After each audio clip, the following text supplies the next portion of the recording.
Friends, very good morning to all of you.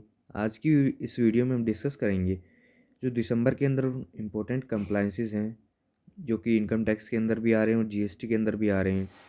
तो उनको एक बार डिस्कस करेंगे और जो हमारे मंथली कंप्लाइंसेस हैं उनको भी एक बार डिस्कस करेंगे। तो अगर हम इनकम टैक्स की अगर बात करें, तो इनकम टैक्स में हमारा जो रेगुलर जो टीडीएस का कंप्लाइंस तो होता ही है, जो कि आपका 7 दिसंबर तक आपको करना है। ठीक है, जो टीडीएस की पेमेंट है या टीसीएस की पेमेंट है, TCS on sale of goods जो मेनली आजकल चल रहा है, टीसीएस ऑन स्क्रैप आप कह सकते हैं। ठीक है, इनकम टैक्स के अंदर टीडीएस का है और मेन जो है यहाँ पे इनकम टैक्स के अंदर जो आपकी एडवांस टैक्स की इंस्टॉलमेंट है, वो थर्ड इंस्टॉलमेंट जो कि आपको 15 दिसंबर तक पे करनी होती है। इसके अंदर आपका 75% तक का जो टैक्स है अभी तक का, वो जमा हो जाना चाहिए। जो भी एनुअल आपकी एस्टिमेटेड लाइबिलिटी है उसका 75% आपका जमा हो जाना चाहिए, क्योंकि ये मतलब टोटल 75% होता है। इसमें आपको जो प्रीवियस इंस्टॉलमेंट है उसको लेस करके, और जो भी आपका T D S T C S 26 में रिफ्लेक्ट हो चुका है उसको आप लेस करके यहाँ पे एडवांस टैक्स 75 अप टू 75% जो है आपकी एनुअल टैक्स लाइबिलिटी का, जहाँ पे 15 दिसंबर तक जमा हो जाना चाहिए।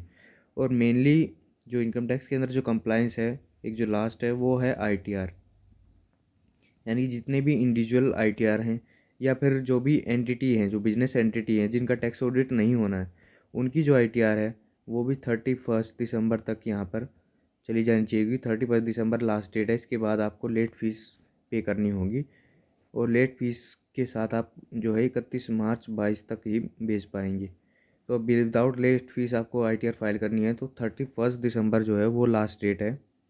ठीक है, आपकी कोई प्रोप्राइटरशिप है या फिर पार्टनरशिप फर्म है जिसका ऑडिट नहीं होना है, टैक्स ऑडिट, तो उसकी भी लास्ट डेट जो है वो 31 दिसंबर है। ठीक है, इनकम टैक्स के अंदर ये मेनली ये कंप्लाइंसेस है।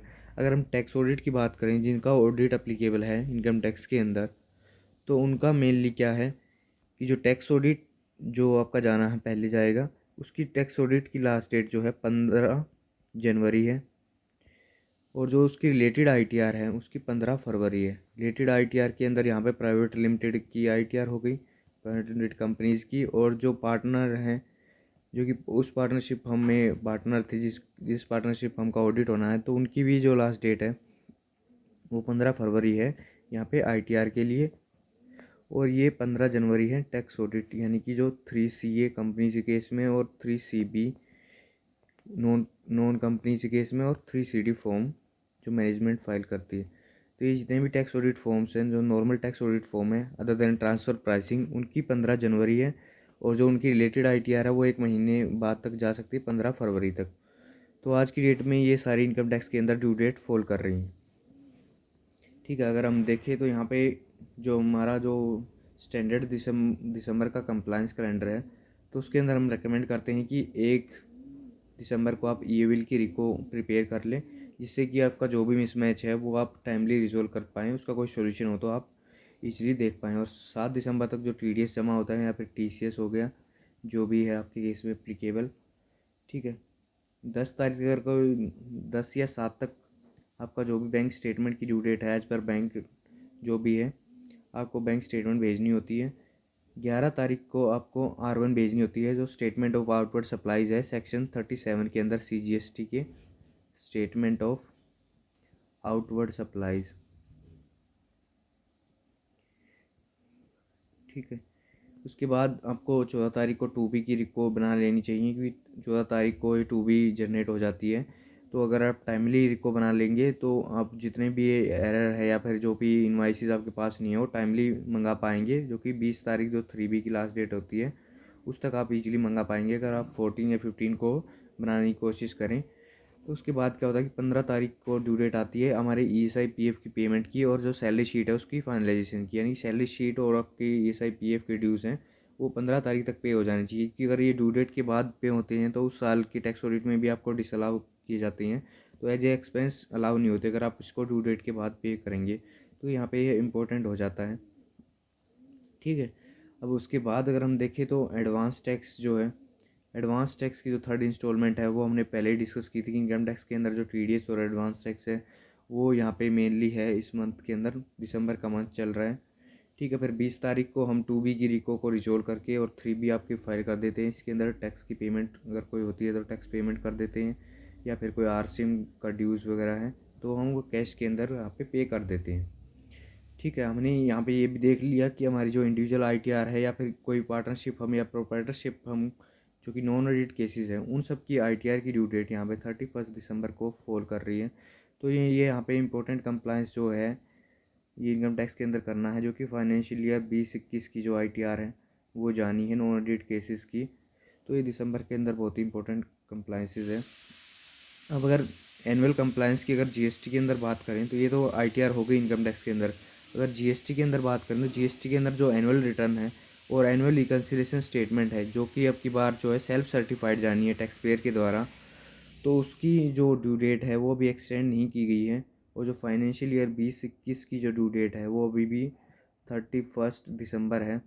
तो इसका कुछ चांस है कि ये एक्सटेंड हो जाए, लेकिन हमें पूरी तैयारी रखनी चाहिए कि 31 दिसंबर तक ही फाइल कर देंगे, क्योंकि पोर्टल के ऊपर सारी फैसिलिटीज़ आ गई हैं। टेबल 8A को भी अपडेट कर दिया गया है, जो कि 2A के फिगर्स होते हैं। तो अगर आप चाहें तो आप फाइल कर सकते हैं, इसमें कोई भी टेक्निकल इशू अवेलेबल नहीं है पोर्टल के ऊपर। तो आपको ये रेडी रखना चाहिए, अगर ड्यू डेट एक्सटेंड नहीं होती है तो 9/9 आपकी टाइमली फाइल हो जाए। तो इस तरह की प्रिपरेशन आपको कर लेनी चाहिए। ठीक है, अब हम आते हैं आरओसी के ड्यू डेट्स के ऊपर। आरओसी की ड्यू डेट जो फाइनेंशियल ईयर 2021 के रिगार्डिंग है, उसको अगर यहाँ पर हम देखें तो आरओसी के अंदर क्या होता है कि एजीएम जो होती है, एजीएम की डेट से यहाँ पे ड्यू डेट्स को फिक्स किया गया है। तो हम अगर एओसी 4 को देखें तो एओसी 4 की ड्यू डेट होती है within 30 days from the date of AGM, यानी कि आपकी 30 नवंबर को अगर एजीएम है तो आपकी जो है 30 दिसंबर तक आपका एओसी 4 फाइल हो जाना चाहिए, नहीं तो आपको एडिशनल फीस आपको पे करनी होगी। अगर हम MGT 7 या फिर MGT 7A की बात करें तो ये विदिन 60 डेज जो है एजीएम की डेट से फाइल होना चाहिए। मान लीजिए आपकी 30 नवंबर को एजीएम आपने शो की है, तो आपका जो है 29 जनवरी 2022 तक आपका जो है MGT 7 और 7A अपलोड हो जाना चाहिए, नहीं तो आपको एडिशनल फीस पे करनी पड़ेगी।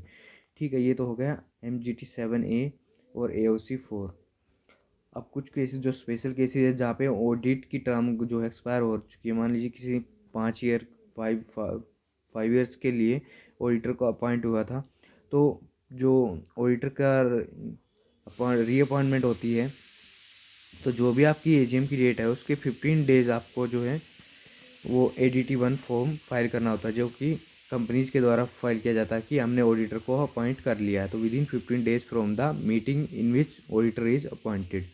ठीक है, और कुछ केसेस में क्या होता है कि ऑडिटर चेंज होता है, तो प्रीवियस ऑडिटर का रेजिग्नेशन होता है और न्यू ऑडिटर अपॉइंट होता है। तो रेजिग्नेशन का जो फॉर्म है वो रेजिग्नेशन लेटर के विदिन 30 डेज जो है वहाँ पे आरओसी के अंदर फाइल हो जाना चाहिए, नहीं तो आपको एडिशनल फीस पे करनी पड़ती है। तो ये हमने देखा ADT 3 का कंप्लाइंस। सो इसके रिगार्डिंग और भी कोई आपको डाउट्स है तो आप मेरे को व्हाट्सएप कर सकते हैं, सिंपली 9017747060। ठीक है, this is Ajay. So thanks for watching, bye bye.